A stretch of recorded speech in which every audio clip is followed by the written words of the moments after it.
We're joined now by Democratic Congressman Dan Goldman of New York, a former federal prosecutor who also served as the lead counsel in Donald Trump's first impeachment. Congressman Goldman, thank you for joining us. Taking a look at these new charges, these new superseding indictment from Jack Smith, how serious are they? Well, it's very serious, less because of the additional defendant, I think, but more because it demonstrates Donald Trump's knowledge of what his conduct was and how wrong it was, and that he was trying to obstruct the investigation that he knew was ongoing. That is quintessential consciousness of guilt, which shows that he knew what he was doing was wrong. And so we already had a very detailed, devastating indictment. And now you layer on the knowledge that Trump shows about the illegality of his conduct, and it just gets worse for him. There's so much for voters to try to absorb in all these sprawling cases. I mean, you have the New York district attorney case. You have potentially new charges coming out of Fulton County, Georgia. You have the documents case and whatever's going to come on January 6th from Jack Smith. And not to mention all the civil cases. Cutting through all of it, what is the most important for people to be watching? What is the most dire threat to Trump of all of this stuff? Well, I think the most important thing to take away is that Donald Trump does not believe that the law applies to him.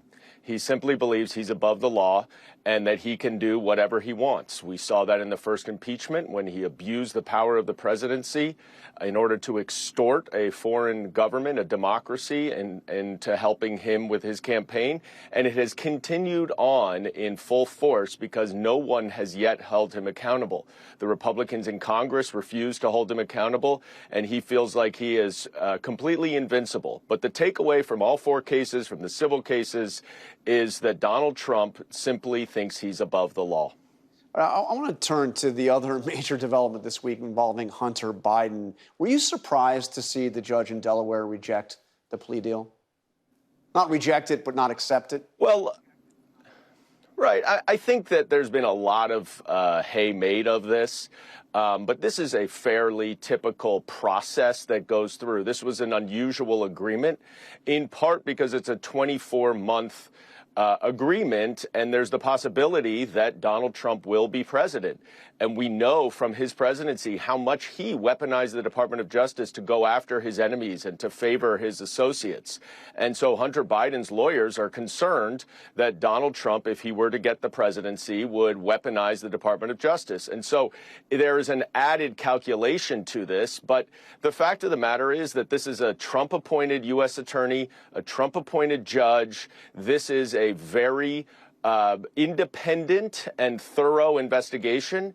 And I think that whatever happens in the Hunter Biden case, we can rest assured that it was done based solely on the facts and the evidence, and that there was nothing else to it. But if you, and you've kind of touched on why this was in there, but the line in the plea agreement that is most important and most controversial is this one. It says the United States agrees not to criminally prosecute Hunter Biden, outside of the terms of this agreement or for any federal crimes encompassed by the attached statement of facts. Now, the attached statement of facts goes into all of his foreign income that he received. That's the center of what Republicans have been talking about, from Russia, from China, from Romania. Was that too broad? I mean, to have basically a blanket immunity from anything related to all of that income? No, because that's what they've been investigating for 5 years. And they ultimately determined they could not charge him. And for whatever reason, we don't know. The House Republicans have no idea what the actual evidence is that David Weiss has. And this was an exhaustive 5-year investigation. And so what Hunter Biden's lawyer wanted was some confirmation that they will not charge him for any crimes related to the investigation that they underwent. That's fairly typical, and oftentimes prosecutors and defense lawyers go back and forth about what degree of immunity a defendant will get.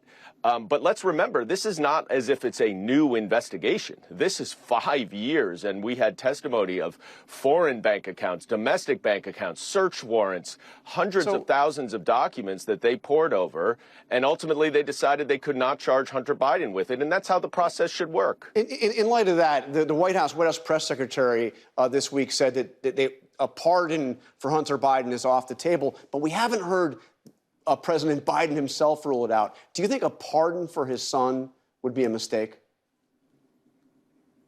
Yes, and I don't think there's any chance that President Biden is going to do that, unlike his predecessor, who pardoned all of his friends and anyone who had any access to him.